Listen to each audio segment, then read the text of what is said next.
I'm here with Zach Gelb, host of The Main Event on WHIP Radio, Temple student-run radio station. Zach is a sophomore media studies production major here at Temple. Zach, thank you for stopping by. Yeah, no, thanks for having me. So, Zach, you're very involved in radio. You've been involved with radio since you were 8 years old. Is that correct? Yeah, it all started where I went into work with my dad at WFAN in New York, and in between one of the talk breaks, Ray Martell, who's the producer, now works for TBD in the AM with CBS Sports Radio. We were talking about the Patriots. One of their hosts, Joe Beningo, is a big controversial Jets fan, and we were bantering back and forth, and they thought it'd be a good segment to put a cute 8-year-old kid on the screen, and we had a nice little radio chat, and that's how I got my passion, and that's how I wanted to be involved in radio. So now you host a radio show at WHIP Monday to Friday, and I've listened to it. It's a great show. What do you like the most about hosting a radio show?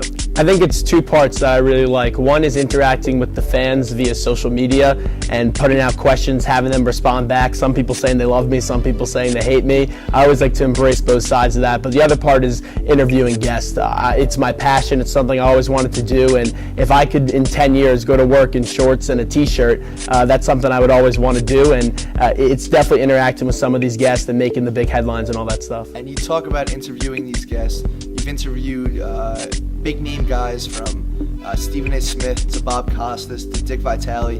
Do you ever feel intimidated interviewing these big name hosts? Most of them, no. The only person I was ever intimidated by was Bob Costas, because he ran 20 minutes late actually for the interview. So I was wondering, we were hyping this up on social media. Is he not going to show up? But he eventually gave us a great 15-minute interview. But most of the time I just try to be conversational with these guys. The first two questions usually get some good background knowledge on them, goof around with them, ease them in, and then we get to the hard-hitting sports stuff as well. So we want to give something to the audience that is compelling, what they want to listen to, what they want to come back to, and even some stuff that sometimes make national headlines. Where do you see yourself in 10 years? Do you want to be a talk show host? Do you want to do play-by-play? In 10 years, what is your, what would you, if you had to pick right now, where would you be and what would you be doing? What would that be? I want to do radio. There would be no bigger thrill in the world to me than hosting afternoon drive time.